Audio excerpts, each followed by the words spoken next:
Hello everyone, Black Celt here. I haven't made a video in a while. I apologize for that. I'm trying to make more content for you to educate you on a great group of people that live throughout Europe. So we can learn this together.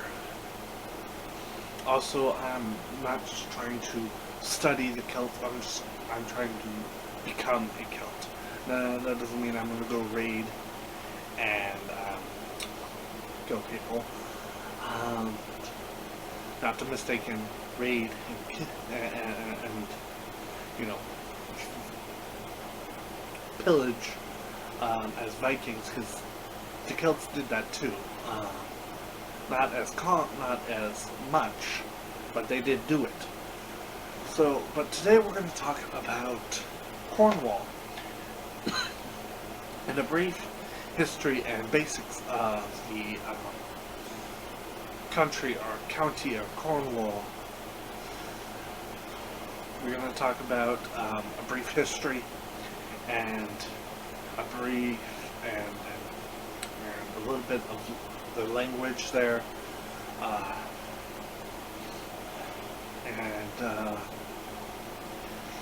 and geography. So Cornwall is the southern west peninsula. I said that wrong. Some words, I apologize, I can't say. At least some of them I can't say in American English, like I can't say that word for some reason. My mouth does not make that sound. So I say it the British way, aluminium. Apparently I can't say peninsula either. I don't know if there's a British way of saying it, an easier way. Apparently my mouth can't say that word either. Sorry, went on a rant there. So we're going to talk about Cornwall. It's the southern western part of England. It's below Wales, south of Wales, right on the English Channel, right about the English Channel and the Irish Sea. So the brief history of Cornwall. Cornwall was settled by the Celts in about 500 BC. Established a culture there, a language which comes from the Brythonic Celtic language group, similar to Wales and Breton, spoken by Brittany, by the people of Brittany and France, and of course Wales, or Welsh. Now, it was invaded several times throughout its history by the Romans, who didn't do much since it was isolated by the river Tamar. I think I said that wrong, but you can correct me in the comments below. And Cornwall consists of five counties. There's a strong Celtic heritage there, and of course the Cornish language, which went extinct in 1777, but was brought back in the early 20th century, revived in the 20th century. Now, Cornwall was invaded by two main people, the Romans in the 1st century, like I said, and then the Anglo-Saxons in the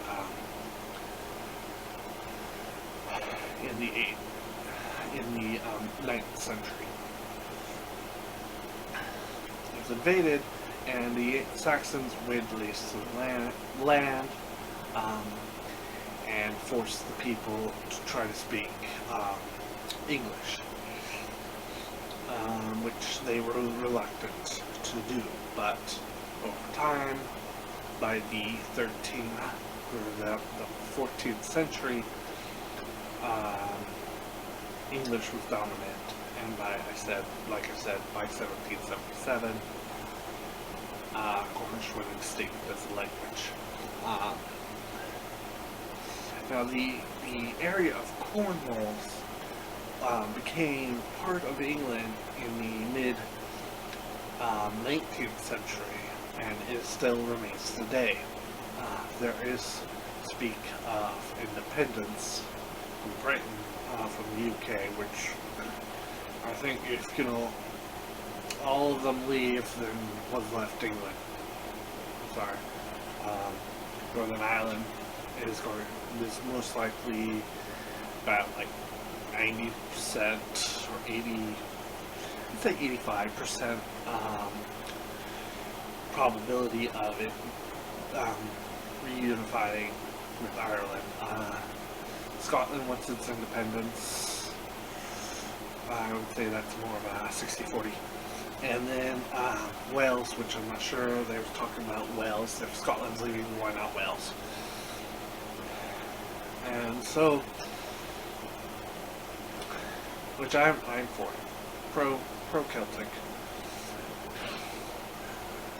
So,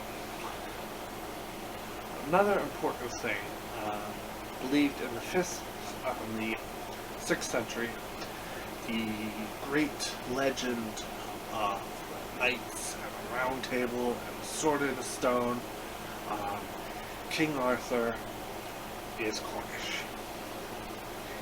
He's not English, he's Cornish. He's a Celt. And believed to be lived in the small town of, I'm going to butcher this name, Tintagel. Tintagel is on the northern end of Cornwall, right below Wales.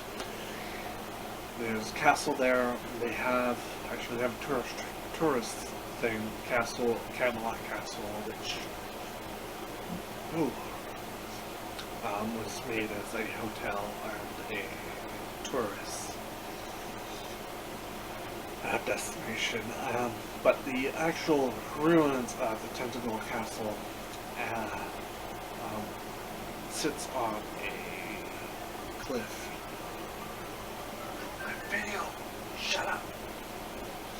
Well, not a cliff, but a little peninsula off of Peninsula.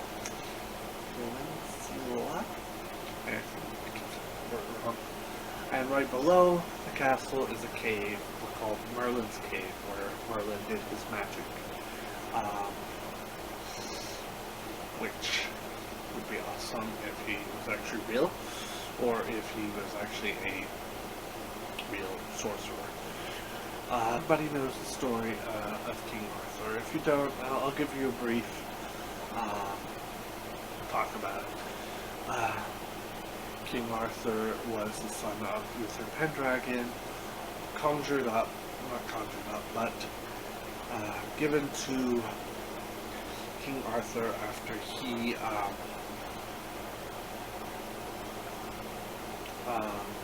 basically took a man's wife and got her pregnant with the help of Merlin. And then Uther died, and no one knew who the heir was, because I guess it was a secret. And so Merlin created the sword, and not Excalibur. It's a different sword. A lot of people get that mistake wrong. Wrong. Excalibur was not the sword in the stone. But may put a sword in the stone, whoever, only the true king can pull it out. And of course, Arthur was the true king, and he was, as a young boy, able to pull the sword from the stone.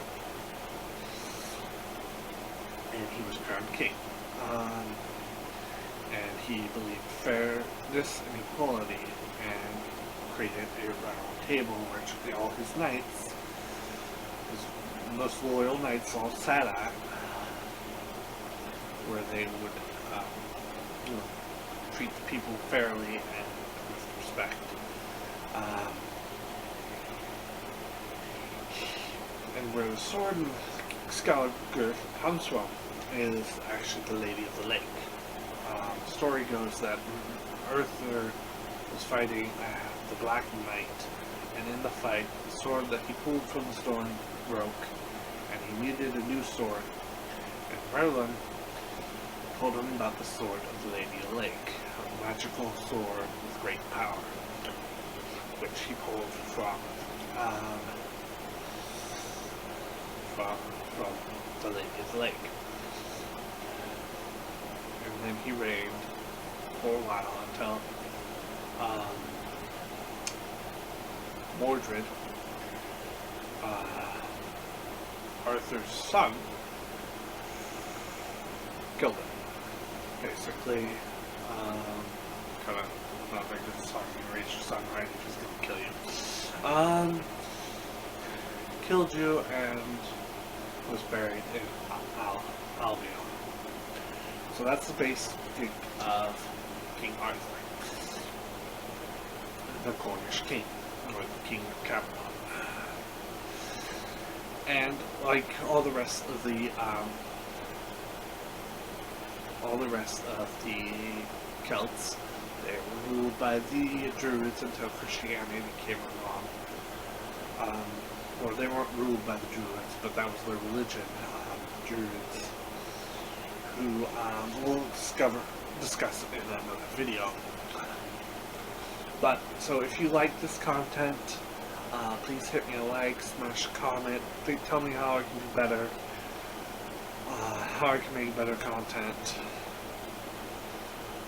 and how I can stop saying So smash a like, leave a comment, subscribe. Please subscribe. I'm hoping to get to 10 subscribers